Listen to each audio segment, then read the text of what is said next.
and welcome to what is unbelievably the 25th Nessa Wolfson Colloquium. Some of us who've been here for the long haul can hardly believe it's been 25 of them. We welcome you to the colloquium and to a new academic year. I'm Professor Nancy Hornberger, and I have the pleasure of making the initial welcome, but also many colleagues here are also already welcoming our new students, any visitors who are here from also, well, definitely from educational linguistics, but also from reading, writing, literacy, GSE, larger GSE, even Penn. I'll mention a few special visitors in a minute, but welcome on behalf of, you see, a nice, strong faculty core here. I won't name everybody, but we're all very happy to welcome you.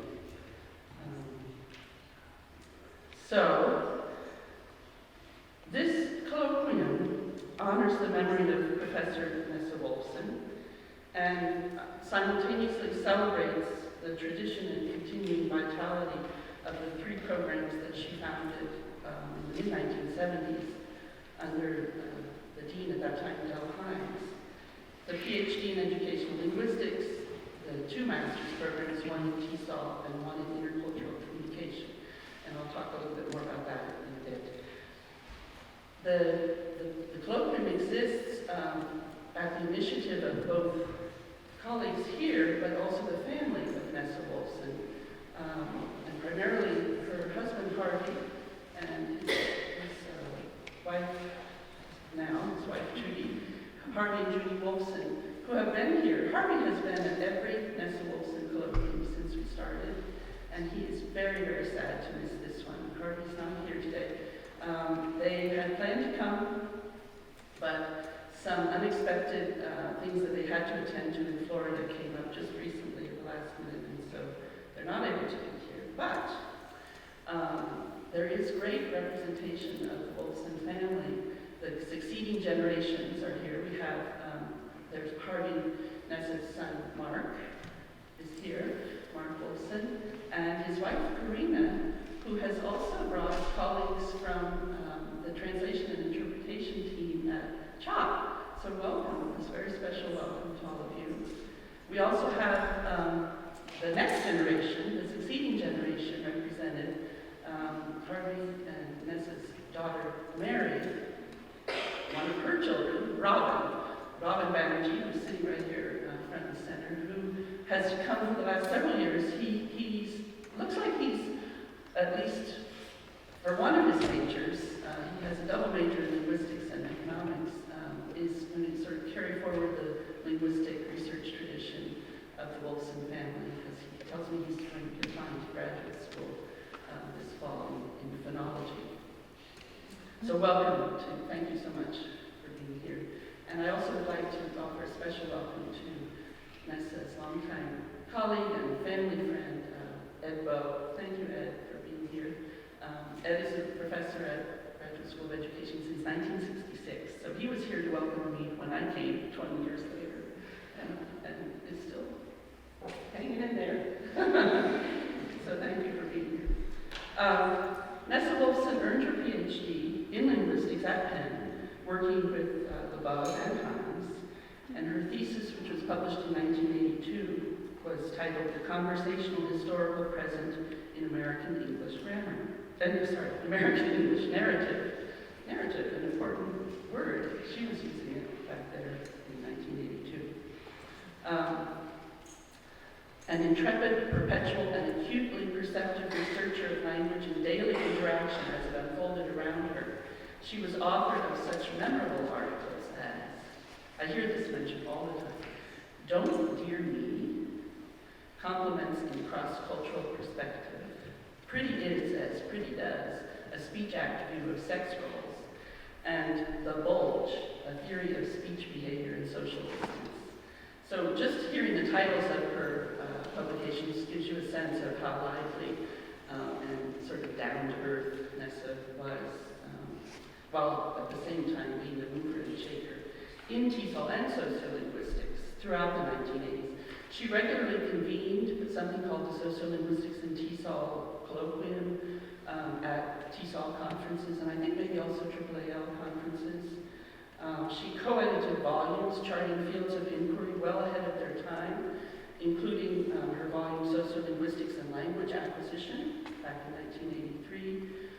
One of my favorites of her publications, the book Language of Inequality, 1985. And she also authored her own textbook, Sociolinguistics in TESOL, published in 1989, which was the founding text for our much-loved Sociolinguistics in Education course, which is one among actually several courses that she originally taught that continue to be core to our programs today. And many of our current students will recognize, certainly, Sociolinguistics in Education as a mainstay of our program. This brings me to Nessa's foundational roles here at GSE. She served on Penn GSE's faculty throughout her scholarly career, and she became the first tenured woman professor at GSE. Some of you know I've been trying to systematically discard my many hard copy files from my office, and I recently came across a letter that I had written in support of Nessa at the time of her promotion to full professor, which was just a few years after I had arrived as a new, brightly scrubbed Ph.D. Assistant professor. And I'm just going to read you a couple of excerpts from the letter. I wrote, in her teaching, Dr. Wolfson promotes lively intellectual debate among her students and consistently involves them actively in ongoing research. Her vision, ability to take risks, and style of management emphasizes equality rather than hierarchy among colleagues. And her ability to focus among many conflicting demands on what is essential and substantively important. And I share those comments with you because I think they point to characteristics or maybe even trademarks of what we continue to try to do today here in educational linguistics. The significance of what was started here lies not only in the longevity and vitality of these programs and the scholars and the research and the teaching and the service and the advocacy that we produce, but in the ways that the enterprise of educational linguistics has been taken up across the globe in ensuing years. In a recent handbook edited by Martha Bigelow and Joanna Ensert-Cunningham of the Handbook of Educational Linguistics, they talk about scholars who are, quote, doing the work of educational linguistics, but without claiming the label or in the absence of a formalized program by that name. And they go on to say that their volume seeks to continue in the educational linguistics tradition of, quote, producing knowledge that contributes to public debates, that translates research for many different stakeholders, and engages in dialogue with stakeholders in order to be action-oriented, and that they want to contribute to that ongoing enterprise by expanding the community of scholars thought to do educational linguistics, and by explicitly focusing on advocacy. And the book is fantastic. I recommend the handbook to all of you. And I do feel that we can rightfully claim that those two aims have been part of what we're about from the very beginning. In the wake of Nessa's untimely passing in 1990, her colleagues, both in educational linguistics and reading, writing, literacy, which at that time were part of one larger division called Language and Education, we dreamed up the Nessa Wolfson Colloquium as a living memorial to her scholarly and program-building contributions. While honoring what she achieved, we didn't and don't want to dwell on the past. So each year, we bring to GSE a distinguished scholar in language education to give a talk and meet informally with students. And we try to bring scholars who knew and mentored Nessa, knew or mentored Nessa, or who worked with her as a colleague, or who were her own students, or who draw inspiration from her research and writings, and whose work represents the same high standards of originality and visions as hers, or some combination of all those things, and importantly, whose work speaks vibrantly to the concerns and activities of students and faculty here today. I think we've met all those criteria with our speaker today. We hosted the colloquium early in the fall so that we could welcome new students to our intellectual community and also bring together and reaffirm our ties to alumni. I know that there's at least a couple of, there's a former colleague, Rebecca Freeman, there's an alum, Elaine Millard, and there may be others that I'm not remembering to name. So thank you all for being here. And we're grateful again to the Wolfson family for making this possible and for participating with us in it each year. I want to also, before I turn this over to Hugo Butler, who's going to introduce Guadalupe in a formal sense, I want to also acknowledge Sofia Chaparro, who is a current Ph.D. student who has handled all of the organizing and logistics and being in contact with Professor Valdes, who was her own undergraduate professor at Stanford, and pointed her to our program, as I remember. And I also want to thank the staff of Educational Linguistics, Christina Lewis, Mary Schlesinger, Suzanne O, Jackie Lopez, most of whom are here, I think, for also supporting in that. And Charles Washington, I always have to mention Charles, who's standing in the back there, recording all of this for posterity with great finesse. So, thank you, everybody. I'll just say a word about Professor Guadalupe Valdes, who has been and continues to be an inspiration to many generations of educational linguists. I was telling her earlier, I vividly remember encountering her 1982 chapter, just when I was starting to teach my course on language diversity, found her chapter called Social Interaction and Code Switching, which, as she said, we don't say that word anymore, but it was a very insightful and empirically based, which is one of the hallmarks of Guadalupe's work, look at the actual code switching practices of Spanish-English bilinguals, and I used that for many years. Another piece of hers that is widely cited and highly influential is her 1997 Harvard Ed Review piece, a cautionary note on dual language programs. And she's been a leader in heritage language education and so many fields. I won't go on because Hugo's going to do that.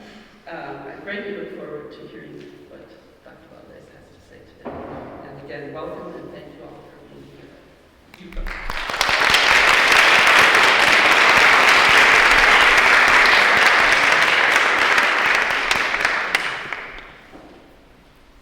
Good morning. It's my great pleasure to introduce you to today's speaker, Dr. Guadalupe Valdes. It means a lot to me personally because she has inspired me in so many ways since I was a graduate student. So as you know, she's a very well-known, distinguished scholar on bilingual education, bilingualism, bilingual education, and language minority education. Especially she has done a lot of work among Latino communities, but her work has been inspired so many people's work on other language communities. She's always interested in bilingualism in relation to teaching. Teachers' education, she's been very interested in teaching pedagogy, curriculum development, material development, and assessment. How we should assess bilingual children's language development, particularly academic language. And I assume that she's going to talk about academic language today. Most recently, she founded Understanding Language. That's an initiative which tried to understand the law of language in subject learning, and then also tried to help English language learners to meet the common standard. I think she's going to talk about that initiative, so we're very excited to know more about it. She has a long list of publications, but I'm not going to go over it today. Instead, I decided to take a privilege and decided to share with you a little my personal note. When I first encountered her work, I was a first-year graduate student at Stanford. And at that time, we had a one-year Spencer seminar. The students from different divisions in the graduate school of education mingled, and professors took turns and then talked about their research. It was a very exciting seminar because people coming from different disciplines and talk about different issues related to education. It was very exciting and inspiring. The Guadalupe talked about one of her books, which just came out at that time. The book was Con respeto, with respect in English. The book talked about the distances, the psychological distances, educational distances, physical distances, emotional distances between language diverse minority folks and the school system in the US.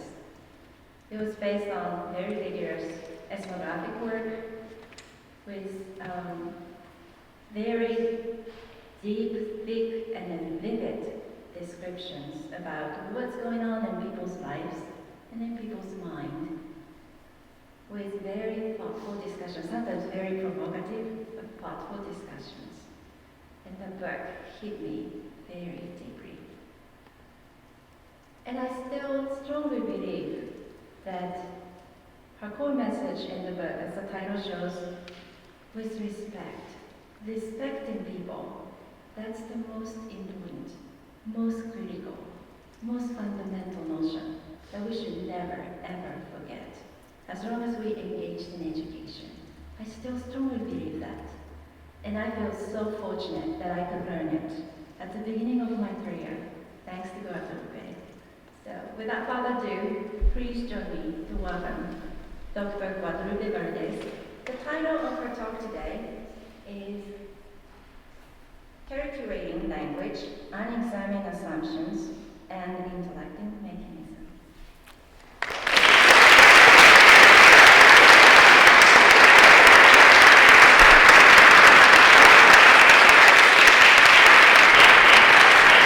Good morning.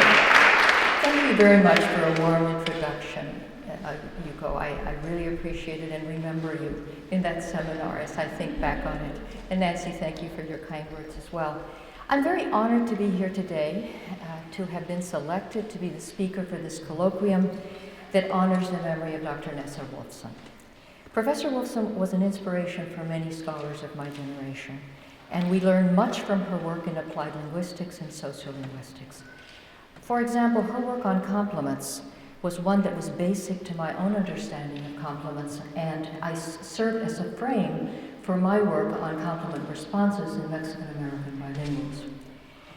I hope today, that's what I'm going to talk about today, because I'm going to focus on teaching and learning, and someone relates to her very important work, very provocative work that she did in applied linguistics as well.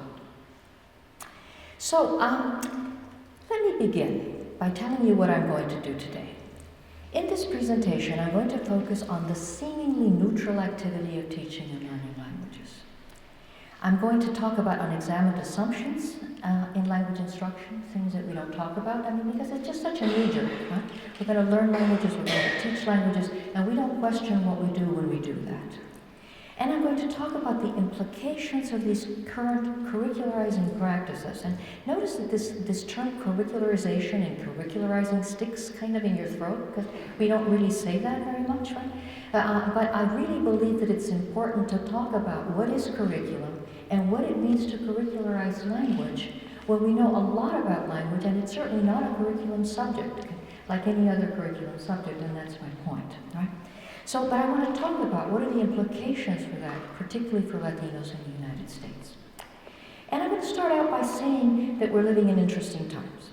Okay? Very interesting times, and you know what that curse means, right? May you live in interesting times, and here we are in interesting times. So let me talk a little bit about the context in which we are. There is a political context, and this political context is very, very interesting. So we know, and not too long ago, Donald Trump said some very offensive things about Mexicans, right? About immigrants, but Mexicans in particular. And because my own origin is Mexican, right, I took these things to heart. I was deeply offended by what he said. Right?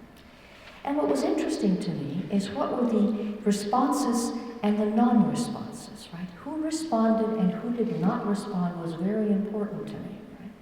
And some of you may not know this, but the things and the people that might have responded might have been some mainstream people, some mainstream politicians of both stripes, right? But also the Latino community. And I worried a lot about the Latino community and who would respond. Because in fact, most people that are Latinos in this country, or many of them, don't want to be Mexican. Right? Being Mexican, there's a pecking order. And Mexican is right down there. So very much the way, for example, sometimes people will arrive from Africa and make certain that they know that they're Nigerian and not black. Okay? That happens a lot with Mexicans. No, I'm Salvadorian. I'm Argentinian. I'm not one of those that will come to the wash and clean the toilets. I'm not one of those Mexicans, right? So I worried a great deal about how were the Latinos themselves going to respond. So I was very fascinated by one response. And that's the response, and I don't know if you recognize this man, but this is Antonio Banderas. And Antonio Banderas is a Spaniard, and he is an actor, and he came to this country as an adult. And what's interesting, we know about Spaniards, they aren't Mexican either. I don't know if you knew that, but Spaniards aren't Mexican. And what's interesting about this, at the Premios Latino, and the Premios Platino is an award ceremony for Latin American cinema. And this took place in July in Spain. And Antonio Banderas got up and he basically said he was deeply offended, and this is on YouTube if you want to go hear his speech. He was deeply offended by what Donald Trump had said about U.S. Latinos, Hispanics. He included himself as a U.S. Latino and said that, like other Latinos, he basically said in Spanish, nos dio en el trasero. Okay? So he actually kicked us in the rear, Mr. Trump. Right? And so what was interesting is that he talked about we, and then praised the Latino community in this country, and ended up by saying that it was a melting pot of communities in this country that spoke the language of Cervantes.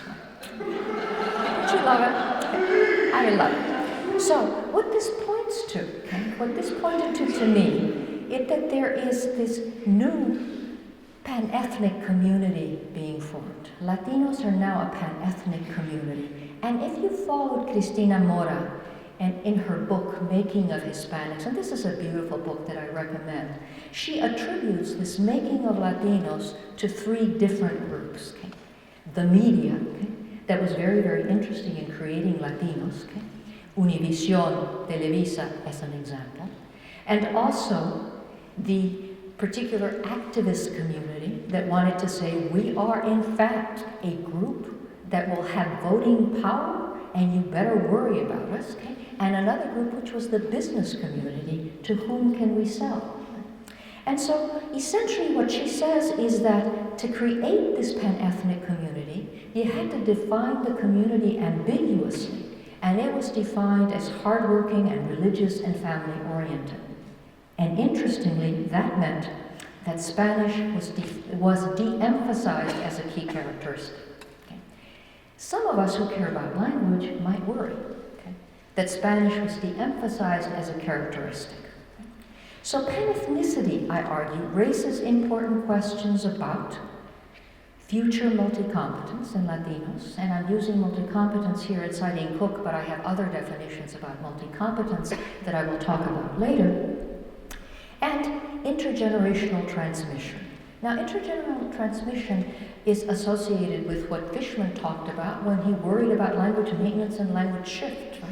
And of course, now that we've deconstructed languages, I don't know if we should worry about language maintenance or language shift, but nevertheless, I worry about language maintenance and language shift. I worry about whether my grandchildren will speak Spanish for another generation, right? And I'll talk a little bit about that disinventing of languages as we move forward. So, I worry about how and whether to teach Spanish to U.S. Latinos, and of course, I worry about how best to teach them English. So no matter how I turn, if I'm concerned about Latinos, I come to teaching, and I come to the teaching of languages in some ways. So that's where curricularizing language comes in. So that's part of the political context in which Latinos live in the United States. So let's think about the educational context. And the educational context is fascinating at the moment. So part of what's happening in the educational context is there's lots to talk about. For example, we can talk about vocabulary gaps. Have you been in that conversation? Vocabulary gaps, right? We're worried about vocabulary gaps because middle-class children seem to have much larger vocabularies than those children that don't have access to all those wonderful things that middle-class children have access to, including moms that took 100 miles an hour about every little thing. Okay? So we worry about the vocabulary gaps. We also worry about background knowledge deficits, whatever it is that you want to think about. There's always a deficit there. We're talking about 21st century skills. We're very worried. We want to make certain all the children in America have 21st century skills. We don't know what those are, but we want to make certain that they have 21st century skills, right? And we want them to be career and college ready as well, right? So all those things go together. This is the new educationese, right, that we're talking about. And of course, we have the Common Core state standards out there. And as Yuko mentioned, some of us were engaged in an initiative at Stanford that is known as Understanding Language, which my colleague Kenji Hakuta started, which was particularly designed to try to say, how will we work with Common Core state standards, and how will we make certain that they in fact do not ignore children whose first language is not English, right? And so I love that term, understanding language, which can mean so many interesting things, but we're worried about Common Core state standards, and then here come the new generation science standards right behind them, right? So we have to worry about the language demands of all of these. What are the language demands? What are we going to do? And we can get very worried about this. And of course, you have to have the new state language proficiency standards, because you can't have new Common Core standards if you don't have aligned, okay, English language proficiency standards in each state, right? So this is all moving terrain. And of course, finally, we've come to consider that there needs to be a common definition of English language learners, and some people are hard to work at this. And as soon as you start, and this is Linquanti and Cook, and this is not the other Cook, not Vivian Cook, but Gary Cook, who's working on this, on a common definition of English language learner, because we know you move from state to state, the definition changes. You move from school district to school district in California, and the definition changes. What on earth is an English language learner, and how do we define them? How do we know that they've learned English? All of this involves how we teach and learn languages. So then, and I've told you about the political context and the educational context, and now let's move to the theoretical context. And if you expected comfort here, okay, there's none. So, the theoretical context, and what's wonderful about that is that there's fundamental questions being raised about a lot of things that certainly a scholar of my generation assumed were givens, right? So almost everything that you thought, okay, really you could depend on in terms of what is language is now gone. So the social construction of named national languages is now being questioned, right? So we no longer talk about Spanish or French or German or whatever, because in fact we now know that there's social constructions, right? And that is passé, okay, to be stuck on these museum pieces that, as some scholars have said, when they talk about Spanish or English or what have you. So we realize that this is a tension, okay? This is a tension to say, to what degree do we want to think about, okay, these old ways of thinking about language, and in what other ways do we want to think about linguistic repertoires? Do we want to think about things in a completely different way? So we've actually questioned the autonomous views underlying structural linguistics, right? We've actually started doing that already. And we've rejected the native speaker. We could actually say we used to aspire to native speaker norms, right? But as soon as you question the native speaker, right? As soon as you say that doesn't seem to be where we're going. So before, for example, I spent years of my life in a Spanish department.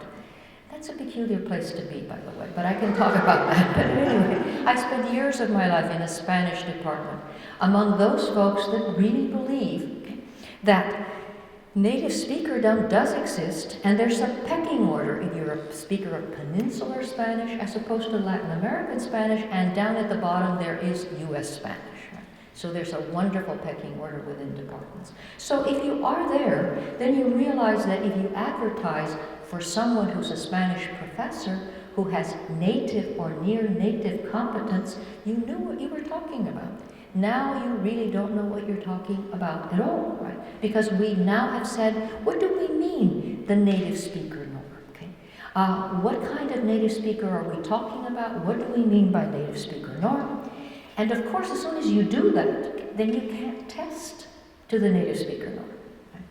It follows, right? So if you no longer believe it, but in fact, if you turn around the world, and you'll find how are we assessing language proficiency is still deeply based on the native speaker norm. So the theoretical context, okay, and the pedagogical context, okay, the applied context, there's a deep divide between these two things, right? Which we haven't totally finished. But let me continue with the theoretical context. We haven't finished.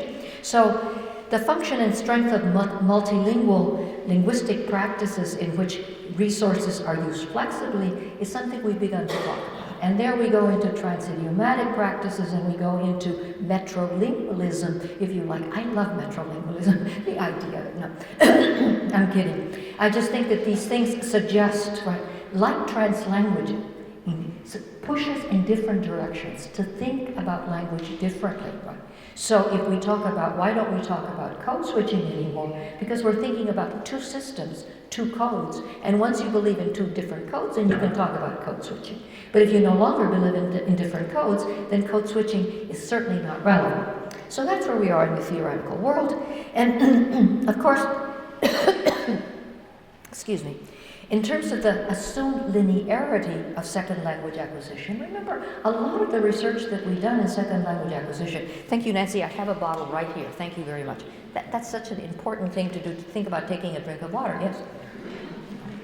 And unscrewing the top is a really good thing to do too. Excuse me. So, the assumed linearity of second language acquisition. We used to believe that many studies were done assuming that all learners, because we had them in a classroom, okay, they were moving, marching to the same drummer, and were going to acquire whatever the features were that we decided we were going to have them acquire linearly. Okay? And now we have all the work that Larson Freeman has been doing in the past few years, all the work that Keith DeBott has been doing in dynamic systems theory or in complexity theory, and now have questioned those things fundamentally. So we actually don't believe that it's linear. We don't believe that all our students in the room are going to acquire the same features in the same way or in similar ways just because we want them to. And what is also deeply questioned, of course, is the cognitivist perspectives in second language acquisition. We have now, first we hit the social term, and that took some time, right? Okay, before we hit the social term in second language acquisition, and May more recently has told us now we've hit the multilingual term. Right? And we even find wonderful scholars who before we would have situated them in the cognitivist perspective that have moved, and that's always exciting. When you see someone who was only in the head, right, that thought that language was an individual cognitive process that was acquired, okay? And you only have to think about the individual, and they move to thinking, wow, maybe multilingualism and theories of multilingualism and bilingualism have something to do with it, I believe is deeply exciting. So that is the theoretical context. So in this context then, we continue to teach languages, and I just put some little pictures up there to entertain you, to keep you from getting bored, because a lot of what I do in my presentations is an exercise in speed reading. You know? So I just need you to know that. So we continue to teach languages, and the teaching of languages involves what I'm going to argue is the process of curricularizing language. Right? So when language is curricularized, it is treated not as a species-unique communicative system acquired naturally in the process of primary socialization, right? Which I think some of us would argue that that's what happens with language. Okay? You can learn it if nobody teaches it to you, right? Drop you in a place, okay, and you're likely to acquire that language just enough time, just enough motivation, just enough circumstances that will help you to acquire that language. But we look at it instead as a curricular subject or skill, the elements of which can be ordered, okay, and sequenced. Think of all the things you've ordered and sequenced, practiced and studied, learned and tested in artificial contexts within which learners of the target language outnumber the proficient speakers. And you may remember Lily Wong-Phil, okay, a former colleague of mine who was at Berkeley when I was there. And Lily told us in some of her studies that when the learners of language outnumber the proficient speakers, that is not a good context for second language acquisition. And think about that for a second, right? when the learners outnumber the proficient speakers. Right? That is not a good context for second language acquisition, and yet every classroom you ever have been in is described by precisely that formula. Okay? The proficient speakers are vastly outnumbered by all the students who do not know the language. So that's what it means to curricularize language. So, when we teach a language, okay, and I'm going to use Spanish as a language that we might teach, and I put up here one of these wonderful cards. Have you looked at these cards out there? They exist, right? And in a card, they get all of those things that you should know, okay, in the language, the whole of language, what we're going to teach you, right? It's the whole of language, right? And it is funny. I mean, really, it is funny. But we've been doing this for a very long time.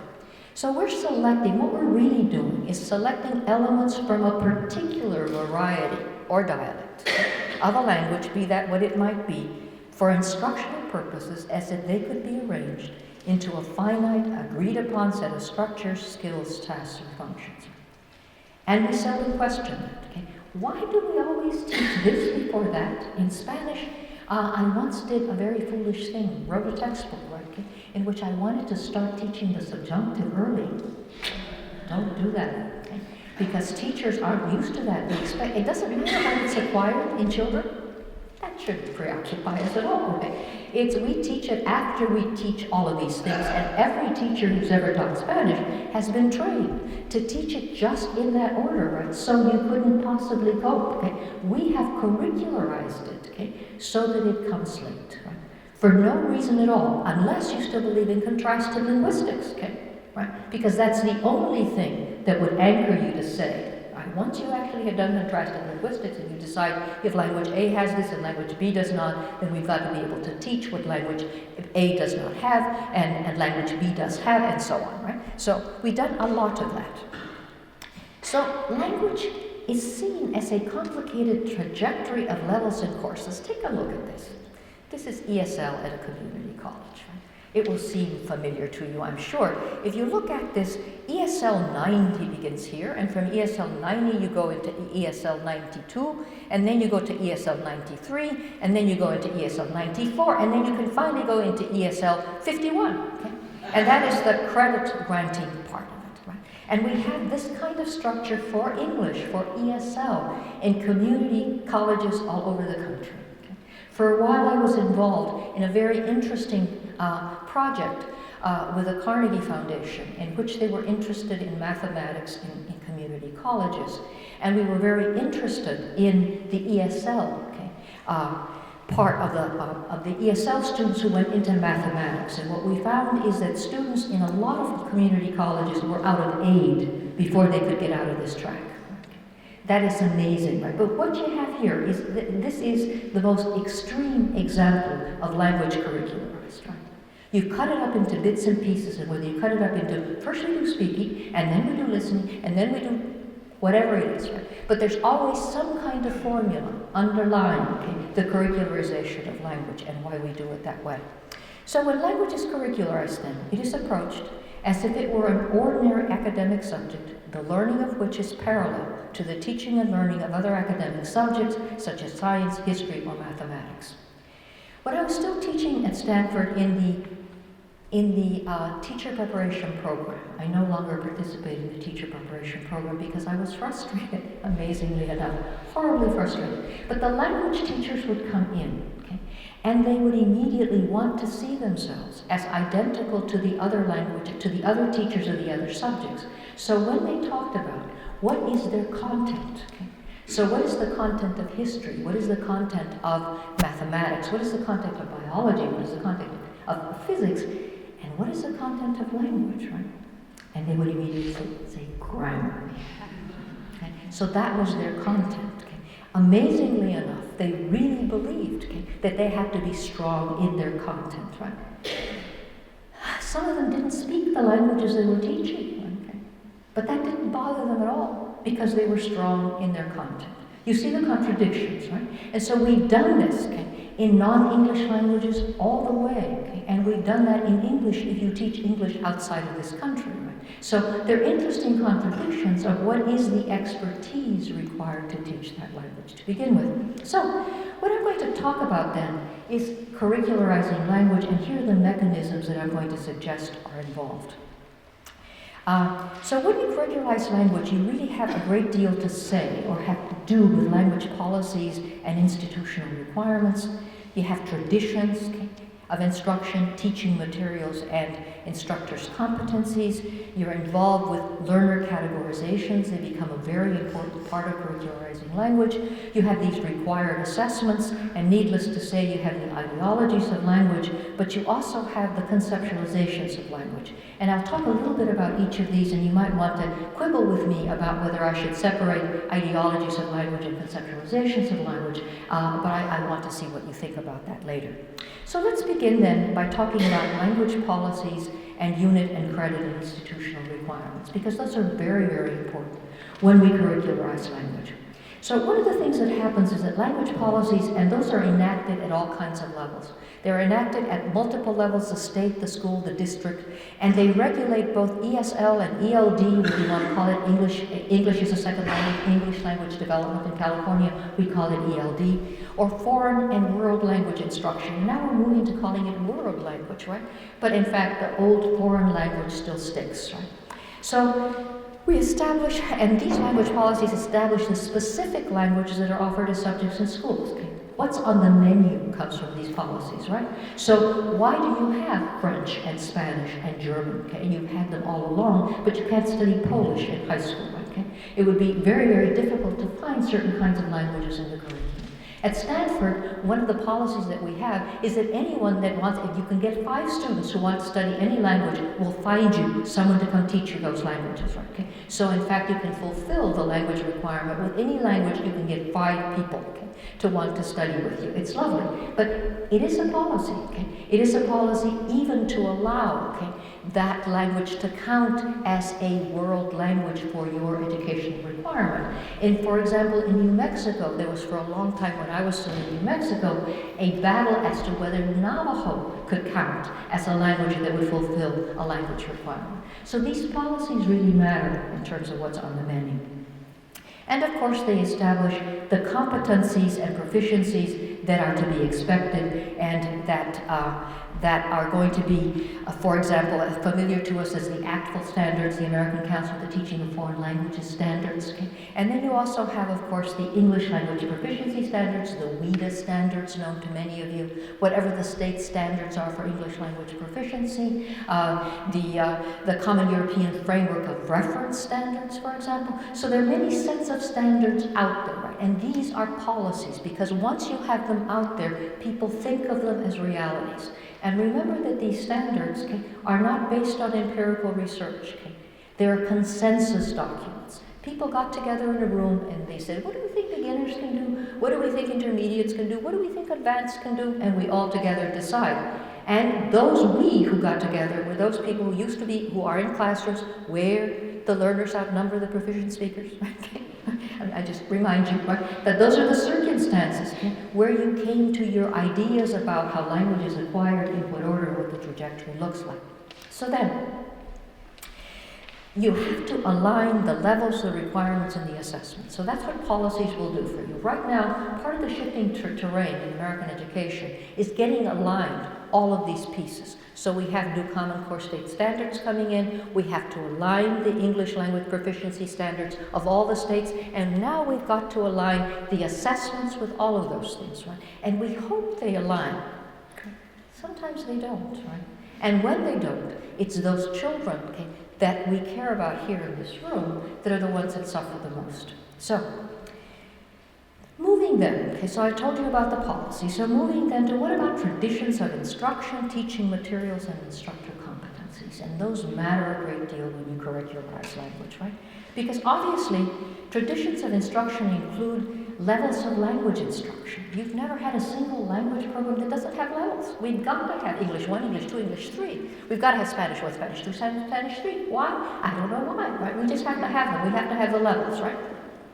So we have outcomes of instruction, okay? And those outcomes of instructions, they could come from the standards, they could come from the expectations, but we've got to have the outcomes, and that's how we know that level 1 is ready to move on to level 2, because we have these outcomes, right? And we have to agree on the elements to be covered, because we've had a coverage law. I've got to cover phrasal verbs. Got to cover phrasal verbs, right? Because I can't move them on to level 2 if we haven't covered phrasal verbs, right? And often there is this sense of the fact that my colleague is going to look down upon me and my students, okay, if they don't arrive having learned this particular point, right? So, decisions on approaches and methods to be used in instruction are part of the traditions, right? So often, for example, American curriculum developers will go to a country and want to do something wonderful that we've done here, like when communicative language teaching became very, very much the rage, and you wanted to do that in a place in which the relationship between instructor and student was not one in which that could be done comfortably, right? That was a real problem. If people assumed that this is what it meant to be a student, this is what it meant to be a teacher, it created some problems. But these decisions on what kinds of methodologies you use are all parts of these traditions, and decision about the selection of textbooks and other instructional materials. Textbooks are, in fact, a very, very important part of this curricularization process, right? And so Tomlinson, for example, if you read some of Tomlinson's work on ESL textbooks, okay, around the world, and how people have curricularized things in textbooks, and once it's in a textbook in that order, you cannot persuade anyone that the order should be different, because they'll have focus groups of teachers, right? And having been through this problem of being with focus groups of teachers that the publishers calls together, and if in fact it is not like the books that they were taught to work with when they were student teachers in their classrooms, and it's entirely foreign, they don't want to use these books, right? So there's a ways in which textbooks and now other curricular materials, whether they happen to be on the internet, okay, and looking very exciting and very with it today, okay, they have underlying them, okay, a particular curriculum and order and sequence, right? That you do this before you can do that, and before you can do that. And what's more, the students have that expectation. I was just talking to Yuko about her research, in which she's asking young people to design games for teaching language, and I'm fascinated at what it is that people tell you, okay, that they will need to learn if they need to learn a language. Where will you start? Okay? Those ideas are deeply, deeply entrenched in all of us. I'm going to learn Chinese. What do I need to do when I learn Chinese? Right? And obviously there's still a sense of, I know what it will be. It's going to be ordered in sequence in some way. Okay? And here's what I expect the teacher to do, and here's what I expect myself to do as a student in such a context. So instructor characteristics also matter. Right? As you might expect, it matters how well instructors speak the language, and I talked a little bit about that. And it matters what varieties of the language they're familiar with. You're not familiar with a variety of language, and you're still supposed to be teaching that because the language has now been defined as that. In Spanish, for example, the peninsular varieties of Spanish that in fact dominate a lot of the teaching world in the United States, even though AATSP, the American Association of Teachers of Spanish and Portuguese, has decided that it was the Latin American variety that we taught in this country. Don't tell any peninsular colleague that that's the case, because there's still vosotros all over the place. Vosotros sois, whatever it is. But no one ever says that in Latin American Spanish, right? But you must teach it. Why? I have absolutely no idea, okay? Right? But in fact, it is assumed that it is superior to the Latin American variety. But don't try to teach voseo, okay? Right? Because then you'll actually be told that that is incorrect and should not be ever in part of a classroom instruction. So it really matters also for our instructors how knowledgeable they are about second language acquisition. They may not be knowledgeable at all. It doesn't bother them to think about that there's a controversy in second language acquisition theory. Okay? It could be just fine. Okay? Maybe they don't even know that there's a theory. Okay? Maybe it's just good students and bad students that learn or they don't learn. Because it's a curricular subject, y se aplican. Okay? I once had a colleague in the Spanish department that basically said, es que no son aplicados. Okay? They don't apply themselves to this learning. And therefore, there's good students and bad students, and they just don't apply themselves, right? So, anyway, it depends on what the particular things are. So, what about learner categorizations? And learner categorizations are part of this apparatus, okay? It's an enormously important part of this apparatus, right? So, language instruction requires the categorizations of learners, right? And we have to have the beginning learners, and we have to have the intermediate learners, and we might talk about the advanced beginners, right? Even that's subtle now. They're advanced beginners. They're still beginners, but they're advanced, right? And we have the bilingual learners, and we might have the TOEFL students, which means they are international students, right? Okay? Because the TOEFL students are not quite exactly like the ESL students in community college that are US, okay? The TOEFL students are different. And then there are the heritage language learners, okay? And the heritage language learners are very important, right? And the heritage language learners, that term heritage language, and it developed, and I was one of the people that was responsible for talking about heritage language learners. In Spanish departments, all of a sudden, in the mid-70s, okay, when they opened up, okay, college admission, okay, to the unwashed, okay, in came all of these Latinos. And guess what? All of these Latinos spoke Spanish, right? And there they were in Spanish departments that knew how to teach Spanish to those that didn't speak the language. So what are they going to do with these students coming in? No way of doing anything with them. No textbooks on the scene, okay? Except, some old textbooks. And some of us, I remember sitting there teaching in New Mexico with these groups of kids who they worked in the mines all night long and got up for my 8 o'clock class, okay, in Spanish 1. And I was supposed to teach them how to conjugate verbs, and they could speak to their mothers and curse their enemies in wonderful Spanish, and I was supposed to teach them how to conjugate verbs and talk about ser and estar when it never occurred to them that they were in contrast, ser and estar, right? But I was supposed to teach them the rules, right? And so one of the things that happened is that as this movement grew, there were more and more stepchildren, because this program of students who were of this type, okay, that entered Spanish departments were stepchildren. Heritage programs were still stepchild programs in Spanish departments to this day. So what to call them? And at first some people tried to call them native speakers, but then they weren't native speakers. Ooh, they had very different things. And were they bilingual speakers? But were they really, really bilinguals? Because bilinguals, after all, were 2 monolinguals in 1, right? So they couldn't be bilingual students, right? And were they quasi-native speakers? Or maybe they were quasi-bilingual. So in fact, we went all over this terminology. And in the middle of this, Canada, okay, and Jim Cummings in particular, start talking about heritage languages, okay? And heritage languages like Ukrainian, okay, that they taught after school. And among the people that were writing, I was one of them that said, why not heritage? It seems neutral. It had nothing to do with what Nancy later on talked about in community languages or in Native American languages that were heritage languages, completely different word for heritage, but it seemed kinder. Okay? It seemed better than quasi-bilingual or quasi-native speaker, you will agree, right? But still not good, right? So we have this terminology, and it's again a category. And why do we need the category? Because we'll put them in the wrong class. Okay? If I don't have the category, I cannot even tailor instruction for a particular group of people. But then let's talk about long-term English language learners, and that's an awful one. Okay?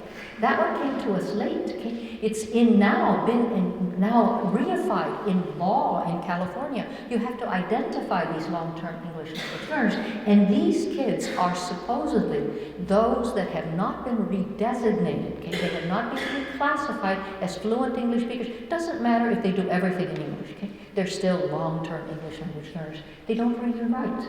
Now, you don't want to teach them how to read and write because, in fact, they're long-term English language learners, and you've got to put them in a class in which you're still dealing with language qua language, right? So it's a very interesting kind of thing that this results in. So, they're socially constructed. Okay? All of these things are socially constructed, and as I told you about the heritage language learners and how we constructed that, we construct other categories of learners constantly because we needed to be able to do some things to structure our programs, to continue to have them make sense in how we're trying to cut up the pie so that we can enroll students in these types of language classes.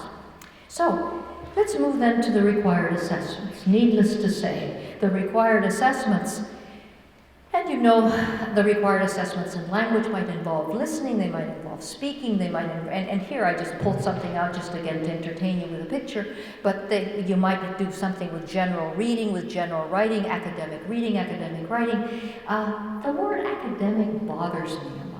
Right? In fact, somebody said that people couldn't say academic language with me in the room because I would go hysterical, okay? And I do. Okay? No, I only go hysterical for this reason. It is not precise. Right? I want a precise definition. When you say those children do not have academic language, I want to know what you mean. Is it just something that they don't have? Okay. Whatever it is, academic language is what those children don't have. Okay. Whatever it is. Right?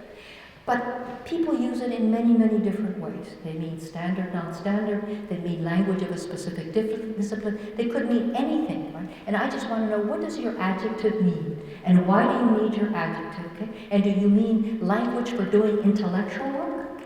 And how is that language different than for doing non-intellectual work? Right? So I think we need to problematize. So every time that we come up with one of these adjectives, right, because I'm just that kind of an awful person, I want you to tell me what you mean, right, by that. So when we test it, because it matters, okay? These things matter because if we set out to test academic language, we better know how to define it. Otherwise, who knows what we'll do? But we do know which children won't have that and will not be defined by our tests as having acquired that particular language. So they're intended, all assessments are intended to determine the degree to which they have acquired the knowledge or functional proficiency that we expected. However we defined it, those tests are supposed to find it. And they include formative procedures, and it would be lovely if formative procedures were really there and they were good formative procedures. Or end of course or end of program examinations that in theory, okay, will tell us that they've acquired whatever the policy, remember we have the policy, okay, telling us that this is relevant or not relevant. So if the policy defines, I now dub you a fluent English speaker if you have A, B, C, and D, the test needs to find A, B, C, D, and E so I can call you a fluent English speaker. So, how about ideologies of language and conceptualizations of language, right? And I'm going to, as I said, this is tricky, and I'd love to hear your response to it. Should we separate that? Should we not? And as you recall, we know a lot about ideologies of language, okay? And so I'm just putting up here English with an Accent is one of the books that lately, well, this is the second edition now. Rosina Lippi Green has written a second edition, but it's a wonderful book and encapsulates in wonderful ways what it means to have ideologies of language about accented English, okay? What counts as an accent, okay? How do we respond to them? How do we start to think about that? So all of these ways in which unexamined ideas that shape people's beliefs about, shapes people's thinking about language and about those who use language, and they're often multiple and conflicting. What's nice about ideologies, they can be conflicting in the same person, okay? From point A to point B, from this conversation to another conversation, and include notions of what is true, morally good, aesthetically pleasing about language, including who speaks correctly and not correctly. So the whole curricularization of language is very deeply impacted with what is correct and incorrect, right? We clearly want to talk about correctness and incorrectness, and that's ideological, right? That is very definitely ideological. So, but there are also conceptualizations of language and language epistemologies and second language theories, right? And they're not identical to ideologies, right? So they are concerned with questions such as the following. What is language anyway? So as opposed to an ideology that says correct, incorrect, aesthetically pleasing, so on, okay? Here we're saying, well, what is language anyway? What do we think language is, right? And what do speakers of language know? Okay. What is it that they know? And how are languages learned, right? So in fact, these epistemological questions, these conceptualizations of language, and in fact, the acquisition questions have to do with how our language is learned. Once we know what language is, once we have a sense of what is it that language speakers, okay, or users of language, right, and I prefer the term users, right? What do language users know, right? Then we need to find out how did they get there, right? Okay? So how did they get there? So those are, I think, important questions. So in applied linguistics, one would argue, conceptualizations of language matter a great deal. And the book, well, not so recent book now, the Seahouse Walsh and Jenks book, okay, really gets to the heart of the matter, right? That conceptualizations of matter, of a language matter because teaching language requires that we agree, okay, what it is that has to be learned or taught given that definition of language. So if we have a definition that language is structure, okay, we know what needs to be taught given that definition. And what it is, it needs to be taught given different characteristics. So if I think that language is form, I do one thing. If I think that language is a social practice, I'll do something completely different, right? And I'll order it and sequence it in a different way, okay? And I'll look at my learner characteristics, and I might decide that a social practice for this group of individuals who come from this culture will take a completely different set of activities in the classroom than it will for others. In theory, that would be the thinking, right?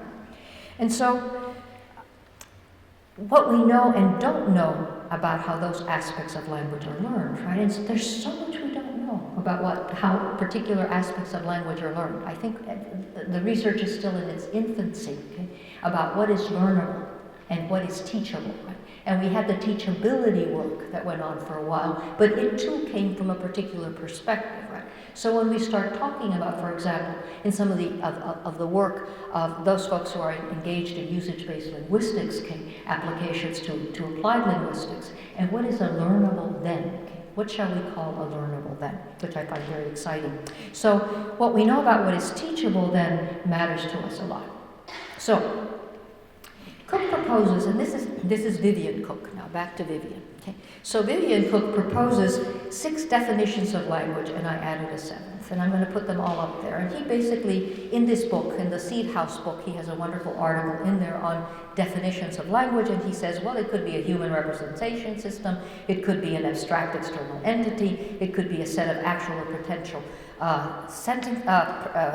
potential sentences, it could be the procession of a community, it could be the knowledge in the mind of an individual, it could be a form of action, and I add, it could be an academic subject. Right? And when you say an academic subject, now we're somewhere completely different. So those are some definitions of language that some people have put out there, or conceptualizations of language. So these definitions are clearly different. And they give rise to dramatically different assumptions about both teaching and learning languages, and they have contributed, and I think this is important, to existing debates in the field of second language acquisition, because researchers may not be aware that they're starting with vastly different conceptualizations of language. So you sometimes read research by scholar A, research by scholar B, okay? And they're talking about completely different things and purporting still to be talking about second language acquisition, the process of second language acquisition, the success of particular learners in this or that particular endeavor involving second language teaching or learning. So when we curricularize language then, how we conceptualize language matters. I hope I've convinced you that how we conceptualize language matters. Is it a set of building blocks, for example? Is it pronunciation, vocabulary, grammar, and meaning acquired one block at a time? Because that's how we teach language. This is how we're conceptualizing language now. It's one block at a time, we give it to you, you acquire it one block at a time, and then we move on to the next level. Or is it ways of speaking and writing that can be classified as correct or incorrect, standard or non-standard, native and non-native, right? And when we actually teach you as Latinos and we teach them English, and we're taking them away from supposedly their academic, non-academic language toward academic language, this is what we're doing. What is correct, what is incorrect, right? We do that with, obviously, speakers of African American varieties of English as well, right? Trying to move them supposedly from their incorrect, from their standard to the standard. So we could also think of what we really need to do is to teach a communicative repertoire, right? Acquired in actual use, which includes a number of styles and registers and one or more languages, colloquial, presentational, intimate, casual, and more literate-like varieties of language, right? And of course, you'll probably already know that this latter way of thinking about language is one that I support strongly, right? That if we think about it's a repertoire that we want them to acquire, and the challenge is, how do we do that in a classroom, given the traditions of language curricularization that we have lived with so long and we seldom question, right? So, in sum, the curricularizing process, I hope you will agree, is a complex process, not pretty, okay? We're stuck with it, okay? How to start questioning it is precisely what we need to think about, okay, as we move forward, because if we don't, we're really stuck in a rut. They may not help the very children that we care a lot in educational linguistics. So, what are the implications of what I have said for the future of the Latino Hispanic community? And I kind of have implied it as I'm moving forward, right? that there is a future here of the Latino, and I love this map. Don't you love it, with all of those flags? Okay? It gives us this pan-ethnic community. I just, and again, I couldn't use this. This is not even under a Creative Commons license. I just go up and pull images, right, for my PowerPoints, saying I'm not going to use it for anything public other than this. But one of the things that we need to take into account is this fact. And I love this picture of children, because these are the children. I always think we have to have the picture of children in our heads. Okay? When I work with teachers, okay, when I work with teachers to be, I really want, for me, and Margaret Heritage, when she's talked recently about formative assessment, talks about educating the teacher's eye. Right? And I love that. Right? The fact of educating the teacher's eye, that when you see a child, when you interact with a child, you'll often have a sense of what that child can and cannot do and why, right? And this is what we want to do. But what we need to know about our programs and how they exist so far is the following. That traditional language programs, whether they're ESL programs, whether they're bilingual education programs, whether they're heritage language programs of the type I told you about, were not designed for developing or maintaining the language resources of Latino students. That's not why they're there. ESL programs wants to get them quickly into English, okay? Bilingual education programs, unfortunately, of the many stripes that they are, and of course we know that we can call them whether they're two-way or one-way and one-way, two-way. Just recently someone tried to distinguish between the way in which in New Mexico people talk about dual language education one way. Which means that it's dual language because we don't want to use the term bilingual anymore, right? So it's a dual language education, but it's one way. So we actually have, the children are going only toward English, okay? We're not going two-way, so there's not a group of children that are English speakers simultaneously in the room, right? So it gets very, very complicated. But nevertheless, they're not designed either, okay, to maintain the language. And that is assuming we still believe that a language, okay, whether those language resources, and I'll retreat from calling it language because Nelson is sitting here in front of me, and I want to make certain that he knows that I know that we have disinvented languages. Right? So, but the heritage language programs certainly, okay, were not designed at all, okay, to maintain languages. When I was very deeply involved in teaching in a Spanish department and working with preparing the next generation of those students, and what I did in the Spanish department at Stanford, okay, is I was in the Spanish department because I wanted the PhD students in Spanish literature, okay, to come out of there knowing how to teach heritage languages. And I handpicked anyone who could teach in a heritage program, right? Because they really needed to take the sociolinguistics courses with me so that they could do that. But it mattered a great deal that they understood, right, that it mattered that the Spanish that they spoke had to be respected, right? That you had to start from there. When you have colleagues in the department that consider that someone who is a voceo speaker, right, speaks incorrectly, right? So that struggle is a constant one. So most of those heritage language programs, certainly in Spanish, are not designed to maintain the language resources of Latino students, not the language resources of the home that they grew up with. The worst example I can think of, I met a young lady that was at Stanford after I had left the Spanish department, and she arrived in my office, and speaking a Spanish that kind of sounded like this, es que estoy acá, estamos haciendo muchas cosas, estamos pensando que esto es muy importante, and I'm thinking to myself, where are you from, child, right? And so she says, well, I'm from southern Mexico, and I said, no, that particular sound doesn't exist in southern Mexico. Where were your parents from? I'm most intrigued. She studied in Spain for a year, right? And she did not acquire, okay, the theta, but she acquired this particular S, okay? And she thought that it was so much superior to her own Mexican Spanish, right? So it's interesting that it was not designed for her to value herself, to value her parents, to value anything about her heritage, in fact, okay? And I strongly disagree with Ophelia that heritage is looking toward the past and therefore should be frowned upon. It's important to look toward the past, okay? Part of who we are in the present is who we come from and that group of people that brought us here. So I don't have the problem with the connotations of heritage that other scholars have. And I'm looking at because I'm going to write this, okay, so that Ophelia can see this, right? And I'm looking at Nelson for that reason. Because we quarrel quarrel, okay? So scholars quarrel about what these things mean, right? But because they were not designed for that reason, then I worry about the future of multi-competence of Latinos. And what do I mean by multi-competence? By multi-competence for me is the development of those language resources, okay? Those language resources, a repertoire of language resources, to be able to live and work in those worlds, okay? In those contexts, in those communities that are of value to you for familial reasons, okay? For personal reasons, for professional reasons, right? All of those, and sometimes they're going to be two national contexts, and they may not be just in the United States, right? So what are the language resources that you need to work professionally in two national contexts, okay? That's a very important question, right? Okay? And so the language resources that you'll need to do that might be different if you're going to stay in a single national context, right? So that multi-competence, okay, and how you acquire, okay, those language resources, how you maintain those language resources are really important to me. So the theoretical context certainly matters. Okay? So in fact, the post-structuralist scholars that are rejecting the views of named languages as autonomous systems, I have no problem with that. Right? I'm happy to dispose of the terms. Okay? I'm so happy to dispose of the named languages. But what I'm not, and I understand that these labels, okay, are referring that these labels can mean communicative resources and social practices rather than separate codes. I have no problem with that. Certainly, I'm happy to think about it that way.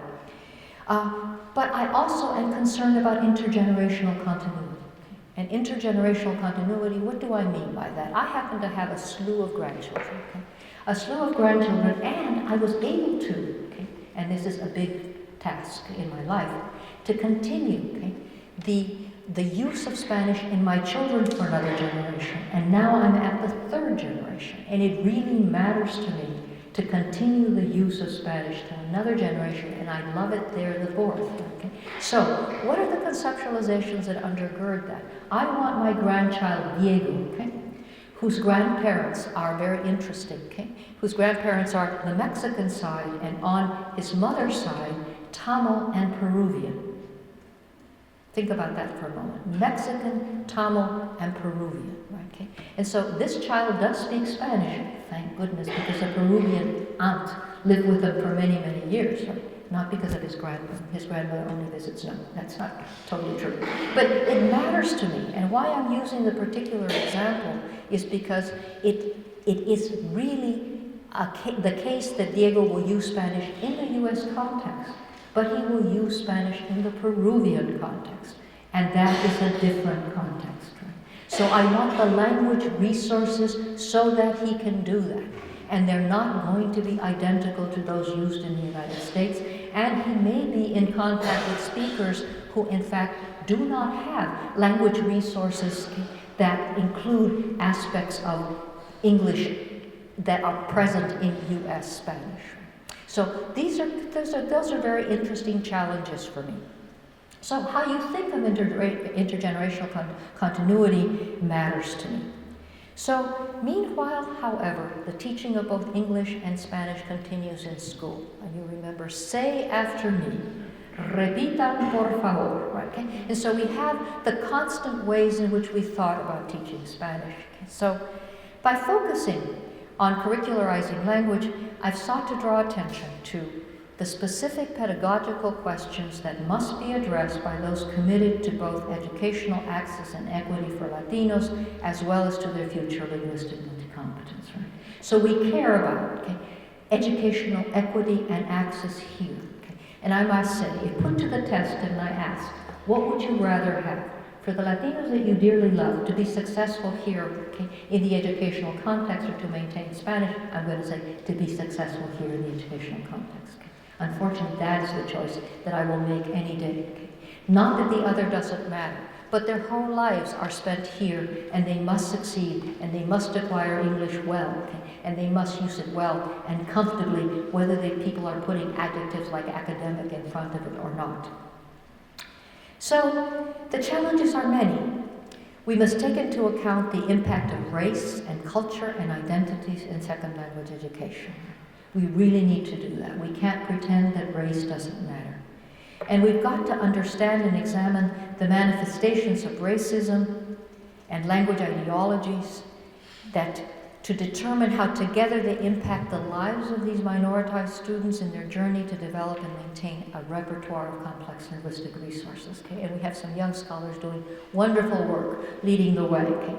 Telling us how do we do that and how do we remain conscious of the fact that this is in play. Okay? It isn't just language, okay? It isn't just structure, it isn't just form that is in play here. There are other things here that are equally important. And finally, perhaps as educators and as researchers, we must ask new questions. We must disagree. We must rethink our own views and our own writings, both present and future. And some of us who have written for a very long time. Okay? And you go back, and I go back and I look at some of my articles that were written many, many years ago, before most of the students that I had in the room were born. Right? That can be a really incredible kind of response to know. These people probably weren't even a glint in their parents' eyes when I was writing this article. But if you know that you know that the world has changed, right?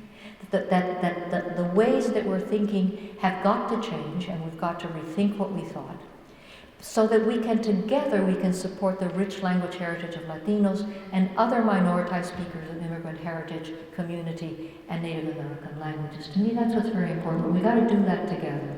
But it starts with asking, what is it that we're doing when we teach language? As applied linguists, to me, that is the key question that we have to ask. So, I end here, and I'll tell you that language pedagogies matter, and I invite you to work with me in examining them and problematizing them further. Thank you very much.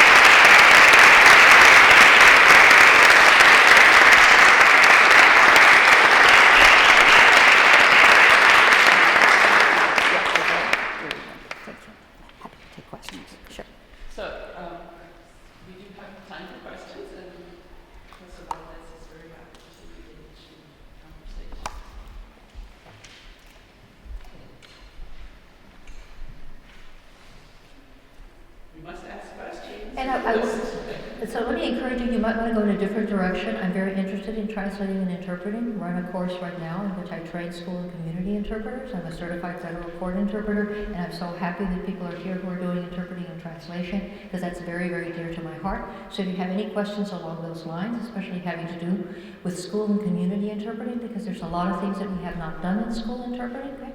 Other fields are doing things very, very well, like medical interpreting, okay? Like legal interpreting, okay? But that doesn't exist in school interpreting, right?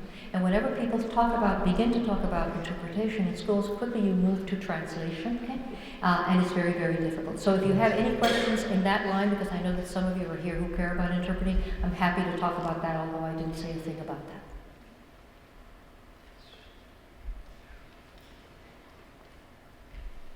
Yes? Thank you for a really interesting talk. I enjoyed it a lot. You mentioned at one point the heritage language programs as sort of stepchildren programs in language departments, and your own approach to teaching those. And I wondered if you could talk a little bit about how you do go about teaching a room of so-called heritage language learners. And that's a very, it engaged me starting, like, for example, the mid-70s until the time I left the Spanish department, which was in 2008. Now you know how old I am, but that's all right. So one of the things that we thought that we needed to do, and we had two dilemmas, right? That we're handing over, if you are in the way that Spanish departments work, okay? Typically, the heritage program is equivalent to the first 2 years, okay, of the language program, and then they're going to go on to Spanish composition and to Spanish literature, which means if they're going to do Spanish majors. Okay? So a lot of what you do in that beginning teaching has to do with how you're going to hand them over.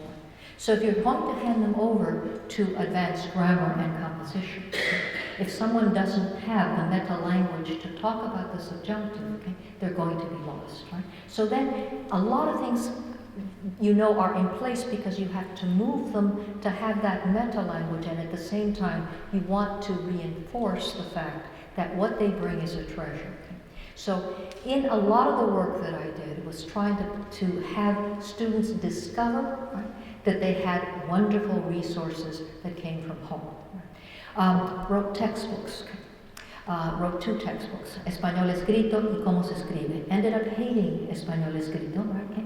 And hated Español Escrito because, anyway, won't even go there.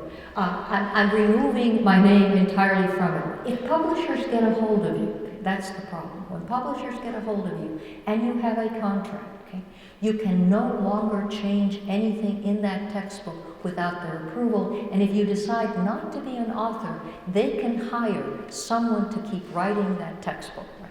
That's what happened to me, alas, right? Okay? But at any rate, so just because so when I talk about textbooks is because I really have experienced that incredible kind of apparatus that is there.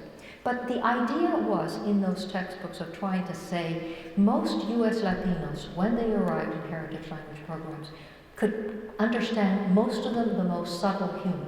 Okay? But they really had been schooled entirely through English. So what you were trying to do is to give them the resources to read and write in Spanish well. Okay? Most of the writing had to do with spelling trivial Spanish rules. When do you use a B versus a B? When do you use an ella versus an Y, right? So there's a lot of that little spelling stuff that had to go on. But what was already in there was the entire expressive system and the language resources to argue, to quibble, to do what have you. Right? Now, if you were taking the point of view of what is correct or incorrect or standard or not standard, and depending what particular view you took, if you really thought that that particular tense used in that way was what you wanted them to use, right? We didn't mess with that. Okay? We messed with, you already know how to speak, that is not going to be a problem. Now, if you're going to speak under these particular kinds of conditions, here's what you sound like. Let's listen to a lot of language, that is presentational language. How is that different than talking to your brother? Okay? So we would do a number of those things to try to say, basic sociolinguistics, right? Okay, with a lot of sociolinguistic concepts of how do you talk to these people in different ways, right? So that's what we tried to do. How successful we did it across a program, okay, I'm not sure. Okay? I cry every time I think about it because there's so many horrible things you can't do, and you must do. Okay. So I'm happy to speak offline a little bit more and give you things to read that I think are wonderful because there's some resources out there that are really, really good. Yes? When you say school interpreting, what do you mean exactly by school interpreting? Okay, let me talk a little bit about school interpreting. In schools, right, there is a department of translation and interpretation. Usually they're departments of translation. And what they have is people who may or may not be credentialed because there is no certification process for school interpreting. There is in medical interpreting, there certainly is for legal interpreting. But there is no such thing in school interpreting, so they could have hired anyone or outsourced it to whoever. But typically those are translators and they're going to produce the documents and they're going to produce the forms that are necessary for the school district. Sometimes interpreters, and by interpreters I mean those who render meaning across languages in oral language as opposed to written language, right? And again, those folks are not trained, they're not certified, they're not tested, they're not anything. And often they're used at public meetings. For example, there might be a public meeting in the school district in which there will be an interpreter there, right? And often they're also used for things like IEPs, right? Because they have consequences that are very important for lifetime. But you never have, in a very important setting, which is the parent-teacher conference.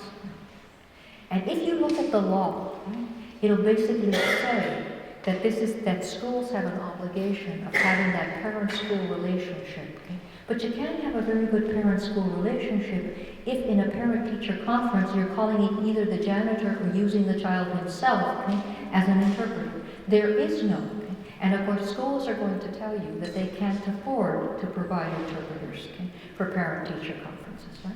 And yet it's a very important aspect of communication between homes and schools. So my last, kind of going out there and rabble-rousing and causing problems is to persuade schools that we will bring volunteer interpreters that I will train at Stanford a group of volunteer interpreters that at least have had 40 hours of interpreter training, right? That I can count on the fact that they have a language range, right? Okay? Because the pesky issue, okay, of poor Nelson, I'm giving him a hard time. Once you disinvent languages, right, okay, you have that pesky issue, okay, of intelligibility, okay. So I can deconstruct them all I want, okay, but I actually have an issue that language A and language B are mutually incomprehensible. They're not language resources, okay, for some speakers that go across both, right. So someone has to broker that communication, right. And so if you have a speaker who has limited English resources, right, that comes to talk with the teacher, the child's teacher, there has to be some brokering of that communication. There has to be some training of the individuals that are going to do that, to know how much mediation is involved. Because community interpreting is not like court interpreting. In court interpreting, you always know what you're doing. Okay? You can add absolutely nothing to what has been said. But in community interpreting, the brokering and the mediation is important. You always have a person in power and a person not in power, and they're having an exchange in communication. So that cultural brokering requires training. It's not just knowing that you say IEP, okay? Un plan educativo individual, right? Okay? That's not enough. Okay? The parent doesn't know what un plan educativo individual really means, right? Okay? So without the brokering, okay, you have not really communicated meaning. Okay? So that's what I meant by school interpreting. There's only one state, and that's the state of Washington, who has in the last year put out, I mean, because there have always been, for deaf interpreters, there have been guidelines set forth by many states about deaf interpreters, right? But in terms of voice interpreters, there haven't been those kinds of guidelines. The state of Washington just puts them out. Okay? And I'm happy if you'll send me an email, I'll send you the reference to those. Yeah? Yes? Are there programs or schools in this country or other countries that educate language minority students successfully that you know and Oh dear. Well, I think there's, you know, it's amazing. I think we have, as you know, just the movement of peoples, okay, across the world is one that puts us in a very, very difficult situation across the world. And I think there are people of goodwill across the world that are really, really trying. Okay? We're typically, we find ourselves with a couple of choices, right? So when a group of children come into a particular country, and they do not speak the societal language, and we have to educate them. We have three possible ways of going forward. We can educate them in the societal language only, in which case we have to teach them the societal language before we can educate them. We can educate them in their own language, okay? But then that requires that we set up an apparatus that involves all of the curriculum across the subjects in whatever that language is. And that's very expensive, and we do not have the teaching force to be able to do that. Or the third option might be to not educate them at all. And you're not going to go with the third option, okay? Not educate them at all. So I think that typically what you're finding is across the world, there's variations on those two themes, right? Of trying to say, how do we, if we really can't educate them in their first language, how do we create a ramp-up? Okay? And those ramp-ups are better or not so good, and they're governed by a lot of the policies that I talked about. Okay? So the policies, whether we are in Sweden, for example, or whether we're in Catalonia, okay, with the new immigrants coming in, the struggles are absolutely the same. The ideologies are there about the children that are coming, about their worth, about their intelligence, about all of those things that we find in this country doing exactly the same. So the other alternative is to try to use that, the children's language in doing that. Okay? So the alternative then is to set up shop. Okay? With, first of all, we have to get the right teaching force there, which means we have to have educated, okay, speakers of those languages that we want them to teach in the country where we are. Okay? That often isn't the case. For example, I will give you the example of Spanish in the United States, where for a long time you wanted to have bilingual teachers that were college educated, okay, from other countries that could educate in Spanish. You did not go, okay, to Mexico, for example, because so many of its teachers were normal school graduates. Okay? They were not college educated. So then you had to go to Spain to bring bilingual teachers. Okay? the distance between Mexican children, okay, who come from particular rural backgrounds and someone coming from Spain to be their bilingual teacher, that distance was almost as enormous, okay, as it would have been if it had been English, but not quite, right? So we're not doing well, okay? I don't know personally, but maybe someone else in the audience does, of some other national context in which you'd say they've really managed to do that for a while. I was very, very impressed with Sweden and what the Swedes have done in the acquisition of Swedish. I'm not as impressed as much these days, but I don't keep up with every country in the world, and perhaps some of you would be willing to share with us. So I'm going to be a downer on that one. Sorry. Anything else? Yes, Miss. You should ask a question, yes. You should attack me. Mm-hmm. It's not about whether we should be using the term heritage. Sure. I don't think that's necessarily Yes. an issue that I have a lot of invested in.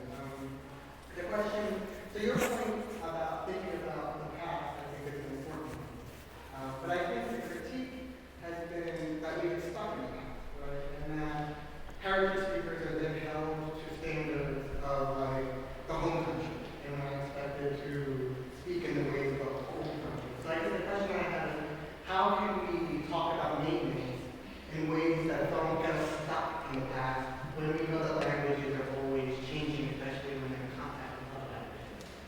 No, absolutely. So the quandary, and I think my Diego example is a good example. Okay?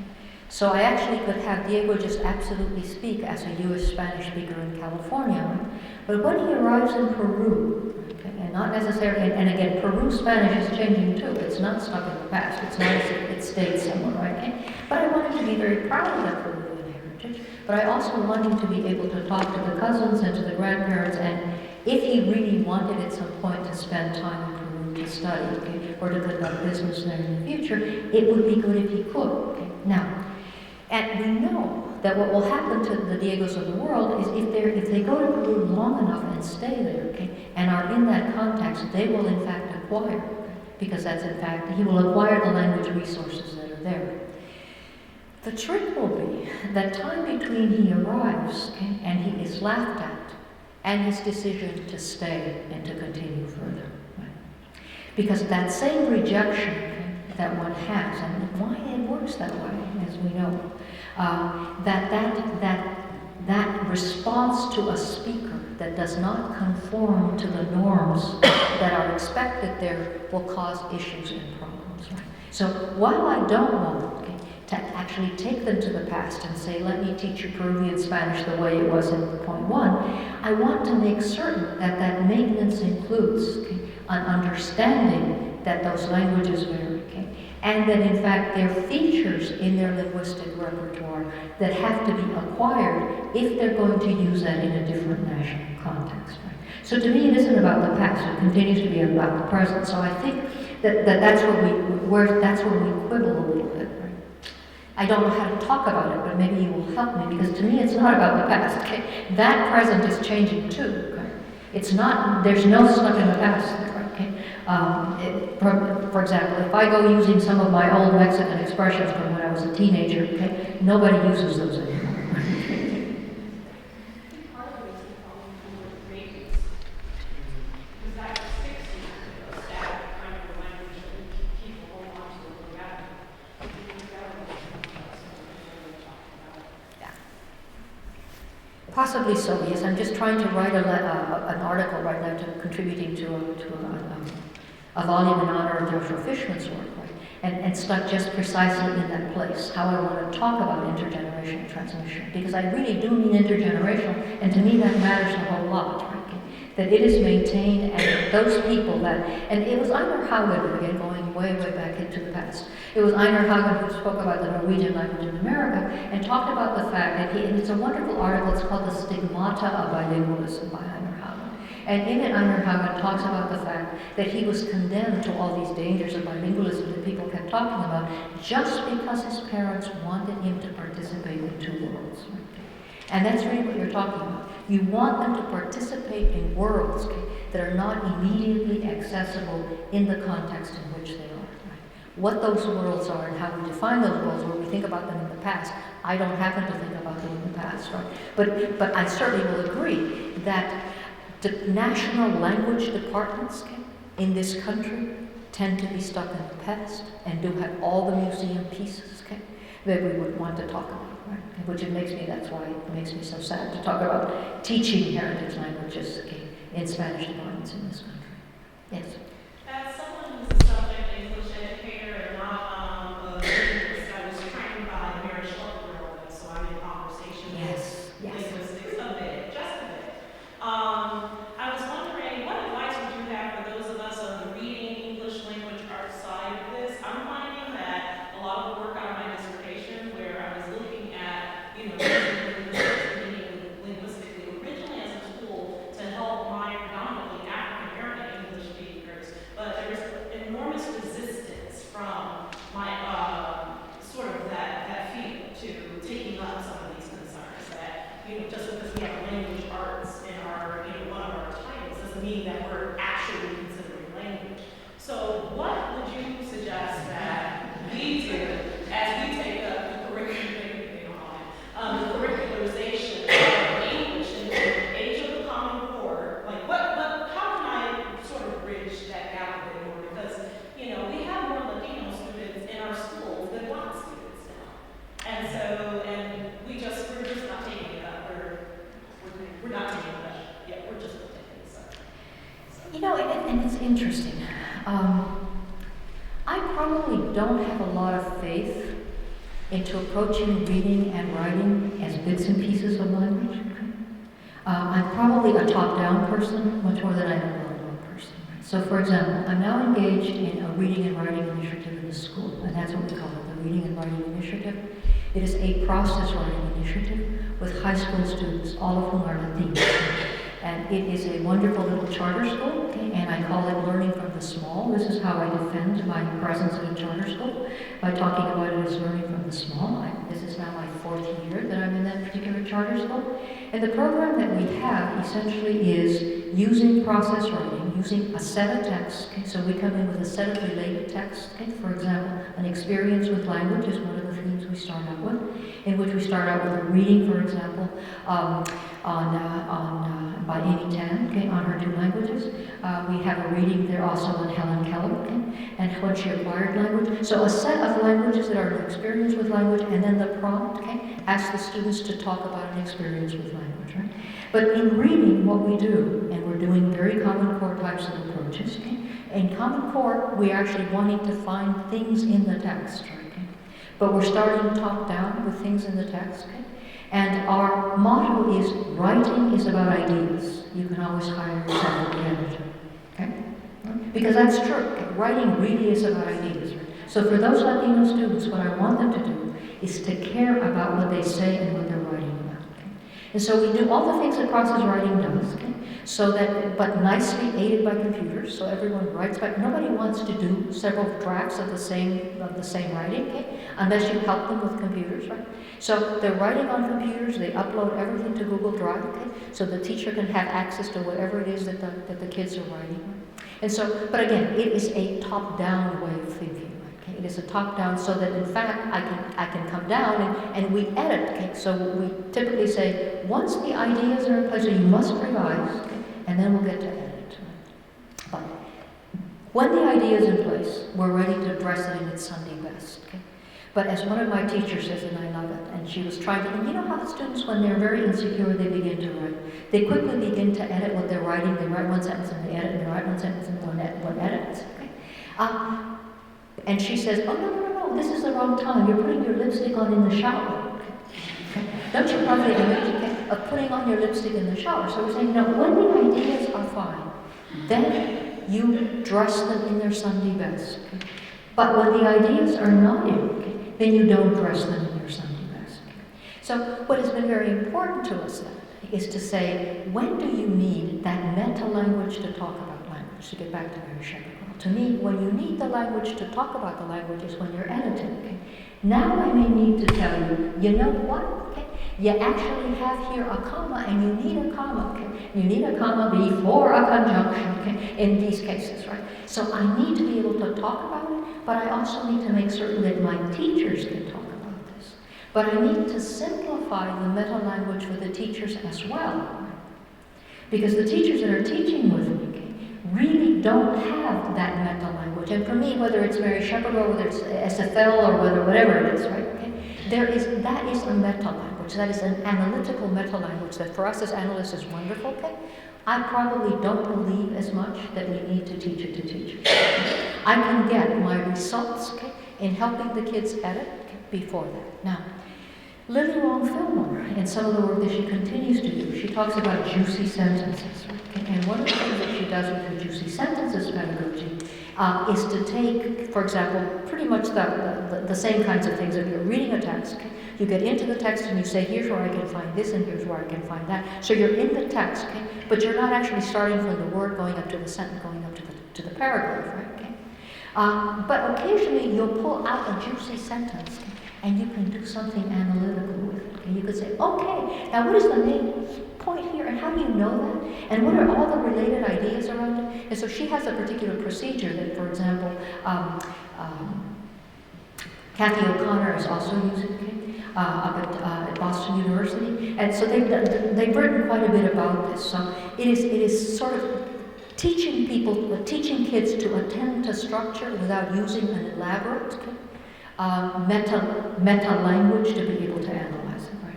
And probably that's where it would differ from, say, the SFL approach, okay, to working with particular ways of talking about language, right?